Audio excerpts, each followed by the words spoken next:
Hi there, guys. I wanted to share about my hospital experience with the gastric bypass surgery. But after my surgery, my husband Dave went home and he brought the flip camera with him. And by the time he came back the next day, I was already being discharged, so I didn't get to make a video in the hospital. So in today's video, I'd like to just kind of tell you about my hospital experience. And for those of you who have not had surgery yet, really give you a glimpse into what my experience was in terms of pain and the like. So I had my surgery at Chapman Memorial by Dr. Milton Owens, and it seemed to move like a well-oiled machine. My surgery was on time. I was second on the docket of 4 surgeries for the day. And my surgery was scheduled for 10, and I think they actually started at about 10:15, so it was pretty much on schedule. I did record videos about pre-op. The admitting nurses were fantastic, and the happy juice right before surgery was awesome.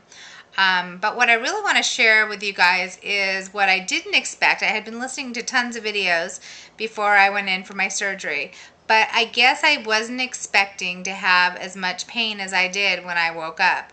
Now, I was told, and I've had a number of surgeries. I've had a breast reduction, and I've had a nose surgery, and I've had 2 C-sections, and a cystoscopy, and a tonsillectomy. So I've been under anesthesia a number of times. And what was told to me was if you have a C-section, the gastric bypass recovery is very similar to that of a C-section and is a lot less painful than a C-section. And I did not find that to be the case, because you guys, when I woke up from the anesthesia and I started coming to, the first thing I heard were the nurses, going back and forth about their vacation schedule. And then they started kind of having a little disagreement about whether or not I had sleep apnea. And I heard one nurse saying to the other, no, she does have sleep apnea. She does need a CPAP machine. And the other nurse was saying, well, no, she doesn't. It's not here on her chart. And they're going back and forth trying to find my chart. And I'm just coming, to life again. And I say, no apnea. Pain. I'm in pain. Nausea. I mean, I could barely get the words out because I was just waking up, but all I felt like I had been hit by a Mack truck, and the abdominal pain and the nausea were very intense. Now, I in general have a pretty high threshold for pain, so I was really surprised at how much I was feeling upon waking, and I thought, oh my God, what have I done to myself? So I just wanted to put that out there, that when you wake up, or at least for me, when I woke up, it was painful and I was extremely nauseated. She did give me something for that, and it did help, but I would say for that first, hour in the recovery room, it was really rough.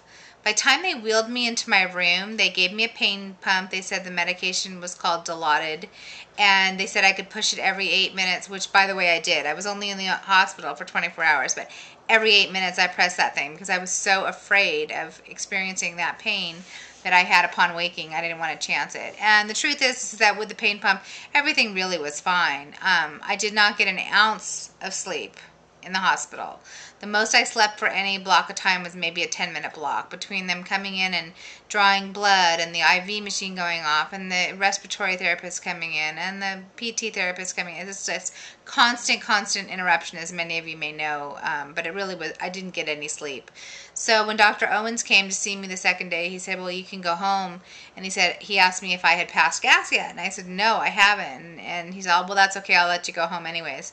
And all I thought of was, well, thank God, at least I can try to sleep, because I was just so exhausted. It's hard to imagine that you can be in a bed for 24 hours and not sleep, but that's exactly what happened. So basically, I wanted to give you a true taste of what the pain was like. It got much better. It was fine when I was in the hospital because I had the pain pump. But now I'm going to fast forward to coming home. And coming home, of course, I no longer had the pain pump. I was switched to Vicodin.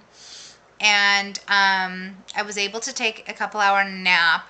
But then I woke up with excruciating back and stomach pain. And I had heard from so many videos before that everyone was talking about that this is the gas, that you have to move and you have to sip. So I started walking around the house and walking, and nothing was relieving it. Finally, I was kind of able to get into a comfortable position and fall asleep for maybe a couple hours. But in the middle of the night, this is, the first day home from surgery, in the middle of the night, I couldn't get comfortable. I couldn't lie on my back or my side. Standing up hurt, sitting down hurt. The best position that I could get in that really helped me was to lay in a lazy boy chair with my knees up, propped on 2 pillows, and then pushing the lazy boy back so that I was sort of at a 45-degree angle. I did that with a heating pad, and that was the best comfort I could get. And even at that, I would say the pain was still like a 7 or an 8. And I just prayed. I said, God, please help me. This is really hurts.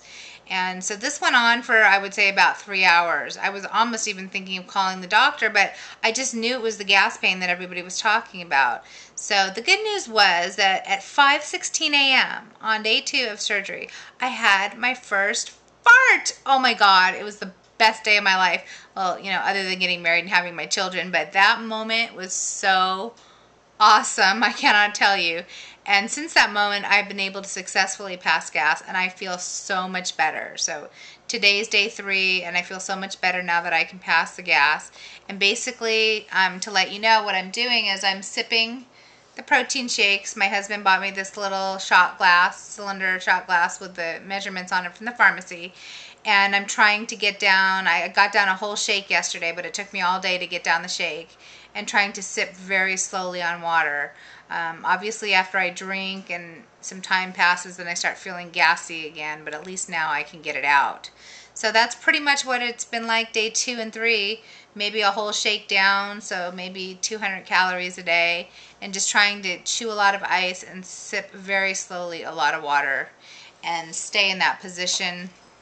I will mention the final thing is walking. I have a track outside of my house, and I walked 3 laps today. I didn't do it all at once. A lap took me about 6 minutes, and I think 4 times around is a mile. So I guess I walked 3/4 of a mile today, but I broke it up into different parts of the day, and just with that idea of moving, moving, moving, sipping, sipping, sipping. So that's been my life: moving, moving, moving, sipping, sipping, sipping. But I'm just so glad to be out of that pain. Anyways, I wanted to give you kind of a snapshot picture of what my experience was like, and I hope that helps. And if nothing else, I felt like I wasn't prepared for how much pain I would feel upon awakening. So anyways, guys, until my next video, oh, and by the way, I did get on the scale. I was going to wait like a week because everyone says you gain like 10 pounds of liquids. But the gal that had surgery with me, she weighed herself and called to tell me she lost 4 pounds. So I stepped on my scale, and sure enough, I lost 4 pounds too. So that was kind of cool.